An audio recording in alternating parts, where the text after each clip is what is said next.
qaraxii dhowaan ka dhacay magaalada Beirut ee caasimadda dalka Lubnaan waxaa sabab u noqday dhimashada tirada dad aad u badan iyo dhaawaca kumanaan kale. Sidoo kale waxaa ku burburtay hanti balaayiin dollar ahayd, iyada oo qoysas kumanaan ka badan ay guryahoodii ay ka barakaceen. Waxaana ay arrintaasi musiibada ahi ay dhalisay cabsi iyo argagax xoogan oo la xiriirtay shacabka reer Lubnaan ay soo wajahdo cunto yari aad u daran maadaama dekedda la qarxiyay ay ahayd isha ugu weyn ee cuntada iyo agabka kaleba ay kaga soo degayeen.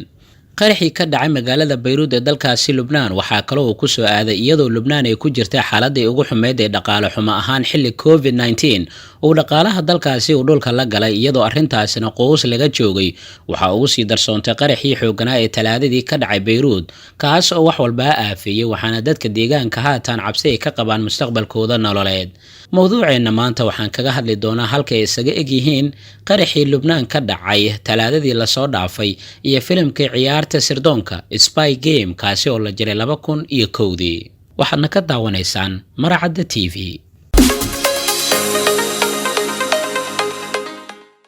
shacabka ku nool magaalada Beirut iyo guud ahaan dalkaasi Lubnaan intooda ugu badan waxa ay isku haleynayaan oo ay garab ay ka sugayaan dawladaha caalamka inay gargaar iyo garab istaag ay la istaagaan, gaar ahaan dawladaha Carbeed ee Islaamka kuwaas oo iyaga isxigaan, kuwaas oo hodan ah si ay ugu yaraan ay ugu dabcaan culayska saaran hadda iyo musiibada lama filaanka ahayd ee haleesha Talaadadii la soo dhaafay. inkastoo weli uu saaran yahay cadaadiska ay ka dareemayaan ciidanka Israa'iil ee xuduudda ay soo dhoobtay, iyadoo ka duuleysa warar been abuur oo sheegaya in dagaalyahano Xisbullah ka tirsan ay ka soo tallaabeen xuduudda Lubnaan iyo Israa'iil ay wadaagaan.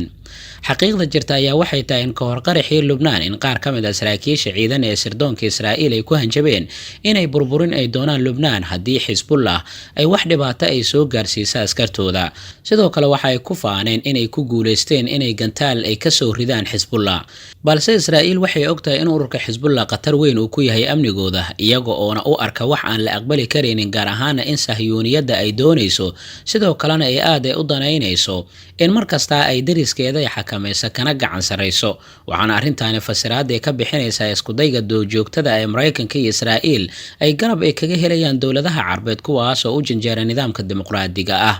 qaraxii ka dhacay magaalada Beirut ee dalka Lubnaan waxaa lagu tilmaamay inuu yahay musmaarkii ugu dambeeyay ee lagu kawiyay naxashkii meydka Lubnaan lagu qaadi lahaa. inkastoo hadalkaasi lagu tilmaamay mid ka badbadis ah, haddana xaaladda cakiran ee Lubnaan bartanka ee kaga jirta maanta waxaa shaki aad u weyn ay gelinaysaa mustaqbalka dalkaasi. warbaahinta Al Jazeera ayaa daabacday maqaal dheer oo arrintan ay kaga hadlayso. siyaasiyiinta reer Lubnaan ee talada dalkaasi haya muddooyinkii ugu dambeeyay waxaa saarnaa cadaadis aad u xoogan, kaas oo jiha kasta kaga imaanayay, xilli dhankoodana ay aad ugu dadaalayeen sidii ay siyaasad ahaan ay u miisaami lahaayeen, xalna ugu heli lahaayeen dhibaatada haysata, iyagoo aad uga feejignaa in Lubnaan mar kale bartanka ka gashay dagaal sokeeye. balse su-aasha haatan la isweydiinayo ayaa waxay tahay haddii waxa ay ka cararayeen uu dhacay ama wax ka daran ay dhaceen kadib markii dadkooda si naxariis la'aan ay ugu naafoobeen musiibadii dhacday. ka jawaabista su-aashaasi waxaa loo kala qaadi karayaa dhinacyo badan, iyada oo laga bilaabayo sida madaxda dalkaasi maamushay ula macaamileen dhibaatadii dhaqaale ee dalkaasi haysatay, taasi oo kaga sii dartay cudurka COVID-19, iyo sidoo kale sababtii qaraxii Lubnaan ka dhacay ee dhalisay in sheekadaasi ay sheeko kale ku qarsoon tahay. laba jawaabood ayaa laga bixin karayaa sababtii dhalisay qaraxii ka dhacay magaalada Beirut. waa tan koowaade inuu ahaa qarax ka dhashay habacsanaan iyo feejignaan la'aan ay sameeyeen raggii mas-uulka ka ahaa maadooyinkii qarxay, kuwaas oo ku kaysanaa baqaar aan aamin ahayn oo dekedda Beirut ku yaalay. tanina waa jawaabta ay bixiyeen madaxda dalka Lubnaan, waana midda koowaad. sidaasi awgeed kadib markii qaraxaasi oo dhacay, Lubnaan waxay xirtay oo xabsiga ay u taxaabtay qaar ka mid ah mas-uuliyiinta dekedda, iyada oo ra'iisul wasaaraha dalka Lubnaan Xasan Diyaab uu ballan uu ku qaaday in xisaabin xoogan lagu sameyn doono raggii mas-uulka ka ahaa arrintan.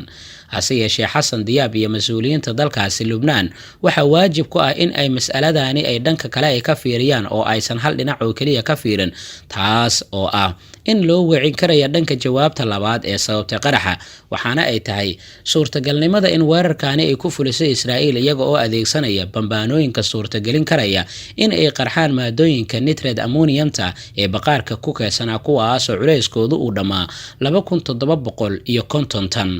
arrinta xiisaha badan ayaa waxay tahay in madaxweynaha dalka Mareykanka Donald Trump uu daliil la taaban karayo oo arrintaasi uu ku cadeeyay isaga oo sheegay in uu qirayeen qaar ka mid ah saraakiishiisa ciidan ay u sheegeen sababtii ka liftay qarxii Beirut kaasi oo ahaa bambaanooyin loo adeegsaday sidii loo qarxin lahaa maadooyinkii qarxay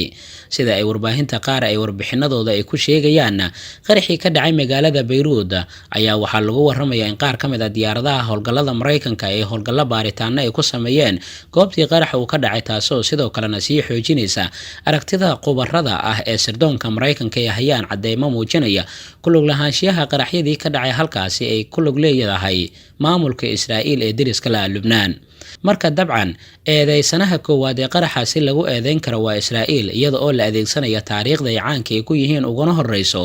masaaliixdooda oo ay wax walba ay ka horeysiiyaan iyo habdhaqankooda naxariis darrada ah ay ku beegsadaan cid kasta oo u arkaan inay halis ay ku yihiin waxaana tusaalaha ugu dhow loo soo qaadan karaya habdhaqankooda ku aadan Syria iyo qaabka ay u beegsanayeen sanadihii ugu dambeeyay.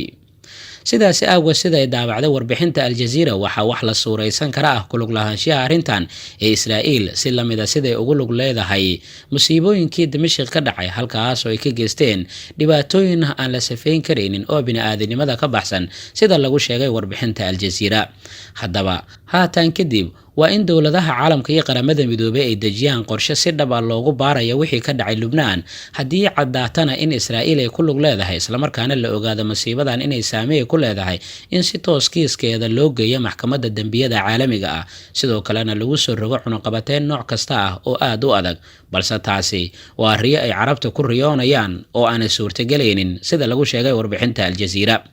ugu dambeyntii qaraxii Lubnaan ka dhacay waxaa jira filim aad moodid in uu sii odorosay kaasi oo lagu magacaabo Spy Game ciyaartii sirdoonka. waxaa filimkaasi uu soo baxay sanadkii 2001 waxaa hogaamiye ka ahaa jilaaga lagu magacaabo Brad Pitt kaas oo looga hadlaya ama ka hadlaya kala qaybsanaan ku imaan karaysa qaar ka mid ah hay-adda sirdoonka Mareykanka xubnaha u shaqeeya ee CIA. waxaana filimkaasi uu sii matalaya in qarax aad u weyn uu sababaya dhimasho dad badan uu ka dhici doono magaalada Beirut ee caasimadda dalka Lubnaan iyadoo ujeedka qaraxaasi kaliya uu ahaa in la dilo madaxa argagixisada.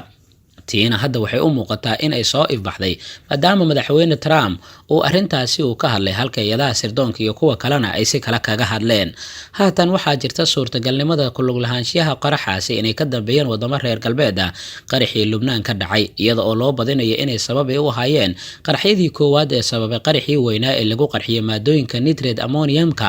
iyaga oo ujeedka iyo hadafkooda uu ahaa burburinta baqaarada hubka ee Xisbullah. haddaba haddii warkaani xaqiiqo uu noqdo uu caddaado waxaa Israa'iil ay ku kacdo ma noqon karayo wax la dhayalsan karo waana dhibaato insaaniyadda ka baxsan sida lagu soo gabagabeeyay warbixinta Al Jazeera ee ka qortay arrintan.